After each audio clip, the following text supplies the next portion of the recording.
I don't usually talk about current events, but this ceasefire is important for two reasons. First, many media outlets are making false claims about the hostages that Hamas is releasing and the prisoners that Israel is releasing. And second, the ceasefire reveals interesting cultural differences. These events, which are highly emotional for both sides, can teach us a lot about these different cultures.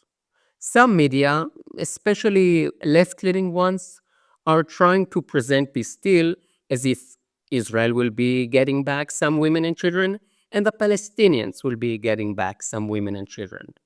This is obviously not true. And soon I will be sharing all the relevant data with you. But first, I must say that of all the lies and misinformation being put out by Al Jazeera and The Guardian, the record must go to the former Prime Minister of Ireland, Leo Varadkar, who said in the last exchange deal with Hamas that Emily Hand, who holds an Irish passport, was lost and now was found. Now, Emily, an 8-year-old girl, was kidnapped from her home in Kibbutz Be'eri, and her stepmother was murdered in front of her. For the first few days, it was assumed that she had been murdered, but it turned out that terrorists in Gaza were holding her captive. This is not quite the story of a little girl who was lost and has now been found. Statements like this reveal clear attempts to distort reality. And again, this comes from the former prime minister of a European country. So let's jump to the data and the stories. Israel will be releasing 730 prisoners in total. 91% of them are men, and only 9% are women. Only 3% of the prisoners are under 17. None of them are little children. Unlike Hamas, which kidnaps toddlers and their mothers, the Israeli army doesn't do that. I will come back to why there are a few children under 17 in Israeli prisons shortly. 83% of the prisoners that Israel will be releasing were in prison for violence, murder, kidnapping, shooting. 17% were locked up for incitement or for being members of a terror organization. The same percentage, so 83%, were convicted prisoners, and only 17% were detainees. Now, let's look at some of the faces behind the data.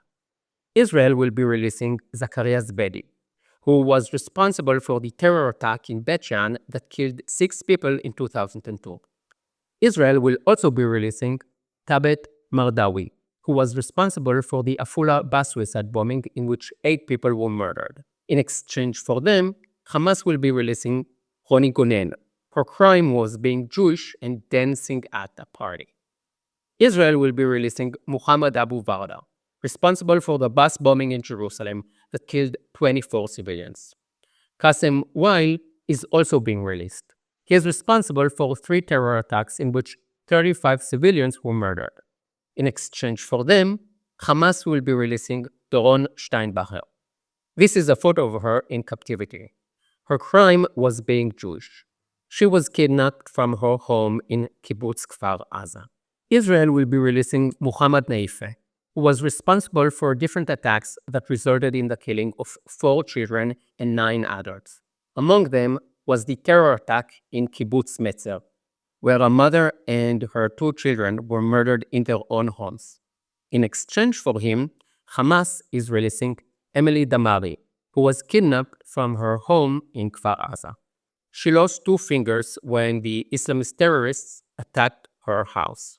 And again, her only crime was being Jewish. I could go on and on, but I'm sure that you are getting the picture. Now, you might be asking yourself, why on earth did Israel agree to this deal, freeing 700 terrorists for 33 hostages, women, children, and sick elderly men?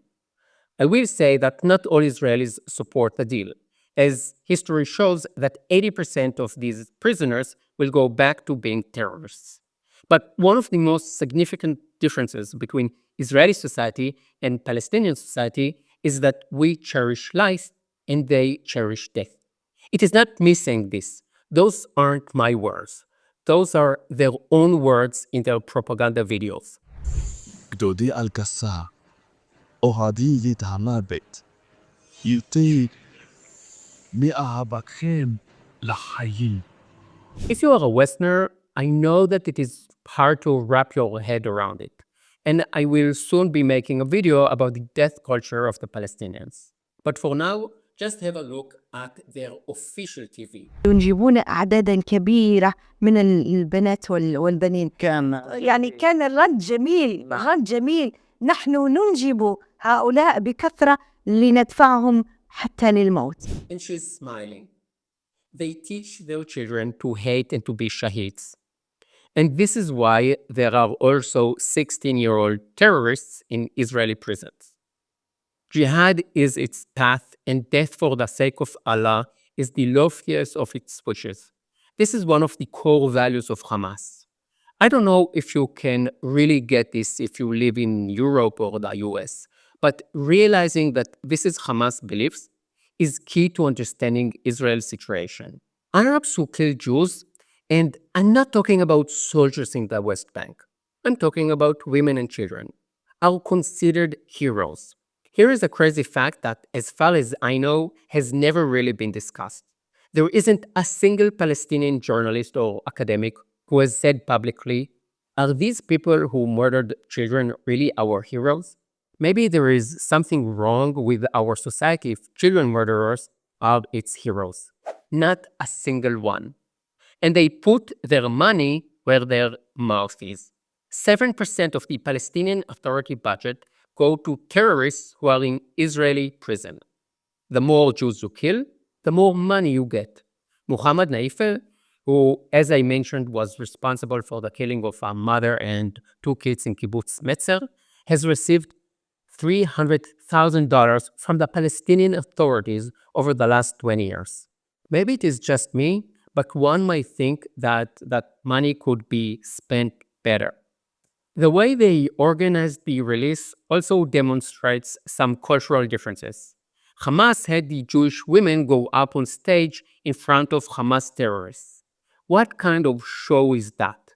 These women were held in tunnels. They were barely fed. They didn't see a representative of the Red Cross. And they have been through things that I can't talk about in a YouTube video.